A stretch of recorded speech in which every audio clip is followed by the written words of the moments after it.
बख्श रही साहब, हमने देखा कि यहाँ तो सीट एडजस्टमेंट हो गई है। आप अपोजिशन के साथ बैठ गए हैं, वो अपोजिशन जिसको आप देखना भी पसंद नहीं करते थे और अब कह रहे थे अब तो गुंजाइश ही नहीं है बातचीत की।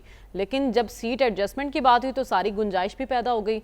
अब जब एहतजाज आप लोग कर रहे हैं तो फिर किस मुंह से एहतजाज करेंगे? हम कह रहे हैं मुल्क की खातिर मिल बैठे, वहाँ आप बैठने को तैयार नहीं, वहाँ आप कह रहे हैं हमने एहतजाज ही करना है। तो क्या ये खुला तजाद नहीं है?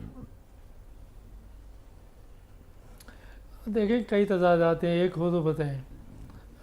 लेकिन पहली बात आप एक जहन में रखें कि पाकिस्तान की सेनेट हमारे आइन के मुताबिक आइनी ज़रूर है, जमहूरी भी आप कह सकते हैं, लेकिन ऐवान बाला को मुंतखब करने का ये तरीका मतरूक हो चुका है, दुनिया में कहीं नहीं है कि असम्बली के लोग वोट दें और वो मुंतखब कर लें। आपको ये मालूम होना चाहिए कि बलूचिस्तान असम्बली के कितना वोट, लोगों के वोट की ज़रूरत होगी तो आपका एक सेनेटर बन जाएगा।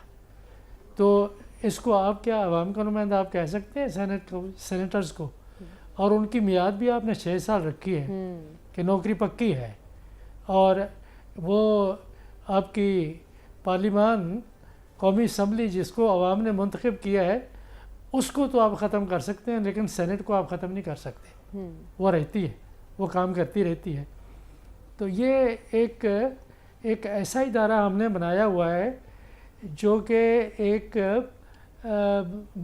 जो सियासी जमातें हैं और ज़्यादातर यही कह सकता हूँ कि बिज़नेस कारपोरेशन है जो फैमिली ओन करते हैं, ये पार्टी फंड्स के लिए हम कहते हैं कि ये मुनासिब होगा इस वक्त हालात के तनाजुर में कि पार्टी फंड्स का एक बहुत बड़ा ज़रिया है, और पार्टी फंड्स में काफ़ियों का भला होता है कि किसी को इस वक्त पाकिस्तान में जो काला धंधा है, काला धन है, वो जो सैलाबी पानी है इसकी तरह से बह रहा है।